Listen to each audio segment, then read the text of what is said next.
Hello students, मैं संदीप श्रीवास्तव। जैसा कि आप जानते हैं कि मैं नेशनल एजुकेशन पॉलिसी के तहत आप सभी स्टूडेंट्स के लिए लेकर आया हूँ इंडियन कॉन्स्टिट्यूशन के लिए लेक्चर की एक सीरीज़। तो इसी तत्वाधान में ये नया लेक्चर जिसमें मैं समझाऊंगा कि इंडियन फेडरल सिस्टम कैसा है, और इसको समझने के लिए चलिए हम चलते हैं वेबसाइट पे।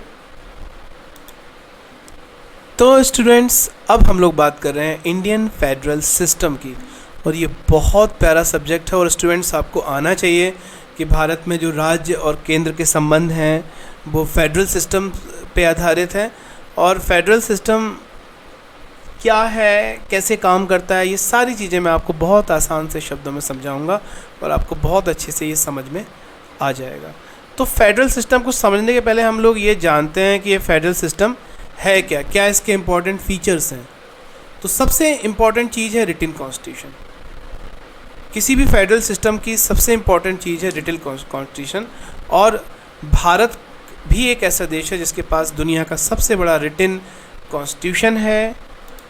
और भारत में कोई सरकारें बड़ी नहीं है, सबसे बड़ा संविधान है, कॉन्स्टिट्यूशन है। और कॉन्स्टिट्यूशन राज्यों को, केंद्र को अलग अलग पावर देता है और उनको एक स्वतंत्रता प्रदान करता है। तो पहली चीज़ होगी रिटन कॉन्स्टिट्यूशन।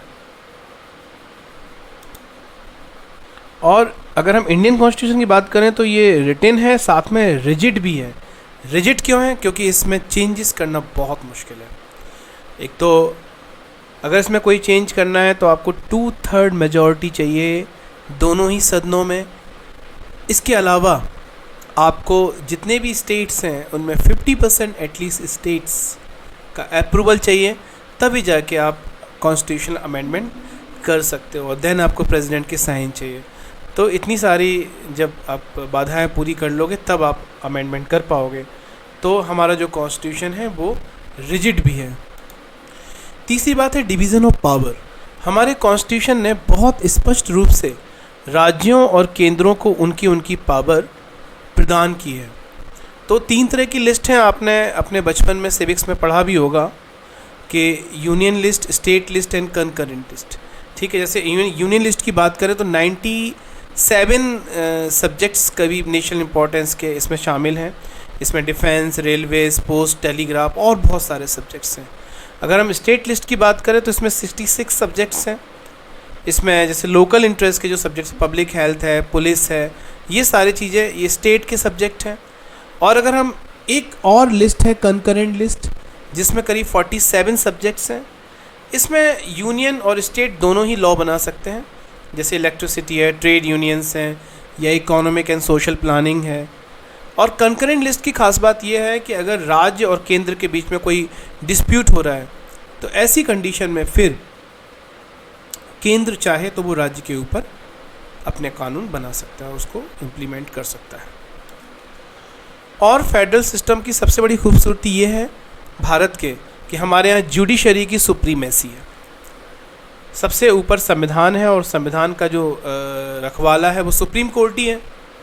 तो सुप्रीम कोर्ट, अगर कोई यूनियन और स्टेट के बीच में कोई डिस्प्यूट होता है तो वहाँ पे सुप्रीम कोर्ट कॉन्स्टिट्यूशन के अकॉर्डिंग देखता है कि क्या करना चाहिए, और फिर वो सब लोग उसको मानते भी हैं। हालांकि ये कहना एकदम आप नहीं कह सकते हो कि भारतीय संविधान एकदम एक ट्रू फेडरल स्ट्रक्चर है, क्योंकि फेडरल स्ट्रक्चर में स्टेट्स को बिल्कुल एक इंडिपेंडेंट पावर्स मिली हुई होती हैं और वो अपना पूरा काम स्वतंत्रता से कर सकते हैं। लेकिन भारत के बारे में अगर हम कहें तो एकदम स्टेट्स को पावर नहीं मिली हुई है, मिली भी है, नहीं भी मिली है, दोनों चीज़ें।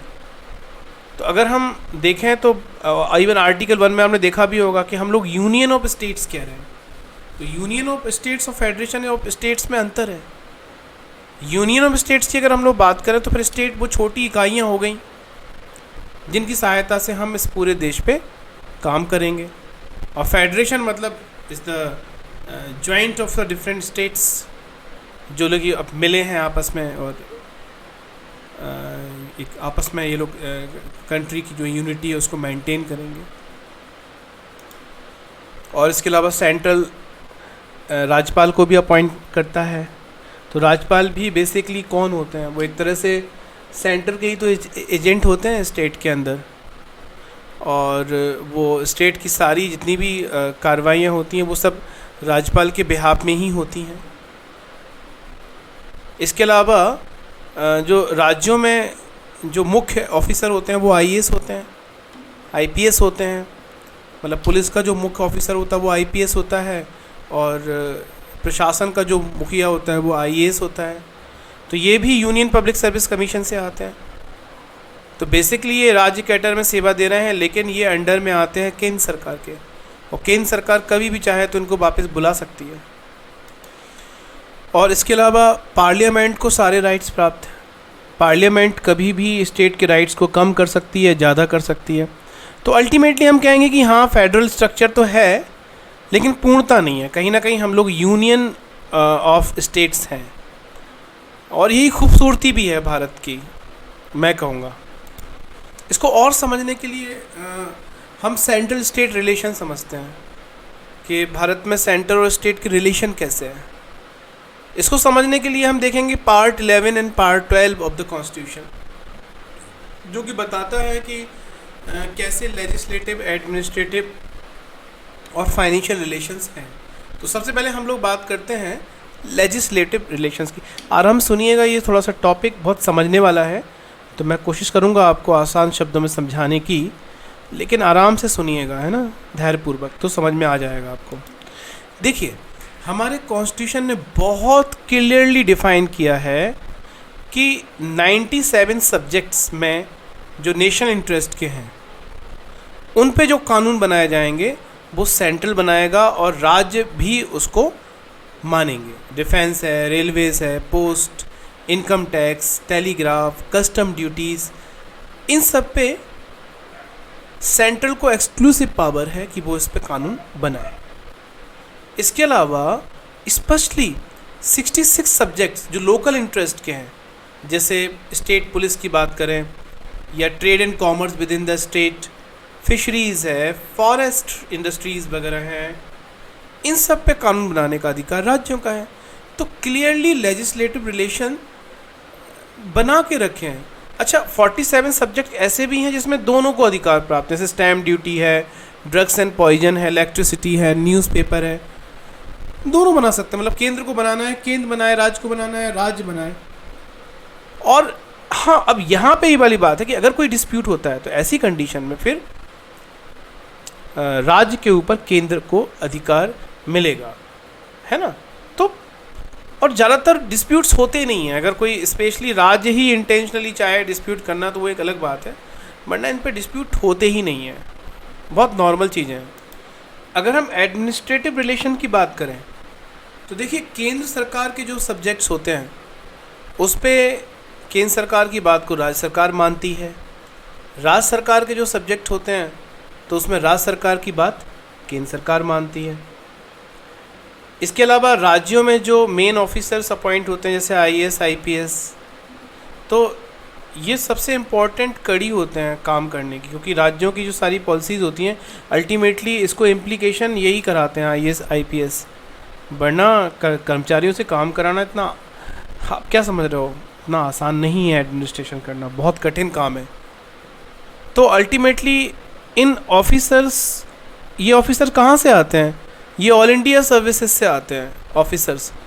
और एक बात और कि अगर इन पे कोई डिसिप्लिनरी एक्शन लेना है तो राज्य सरकारें सीधे नहीं ले सकती हैं, राज्य सरकारों को केंद्र सरकार को बोलना पड़ता है, और फिर केंद्र सरकार इन पे अगर कोई डिसिप्लिनरी एक्शन लेना है तो ले सकती है।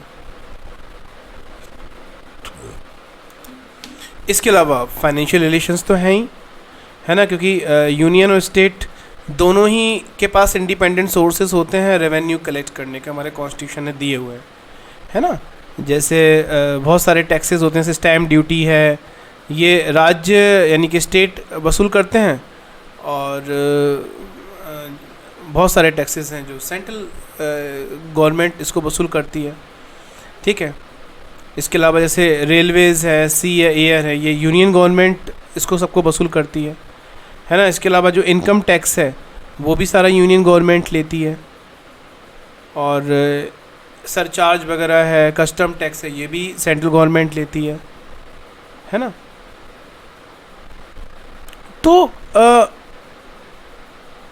ये मतलब ये रिलेशन ऐसे हैं कि जब सरकारें ये टैक्स ले लेती हैं तो इसका राज्यों के आधार पे, जैसा उनकी पॉपुलेशन है या जैसे सरकार को लगता है, उस हिसाब से राज्यों को भी उसमें शेयर मिलता है, और ये ज़रूर मिलता है।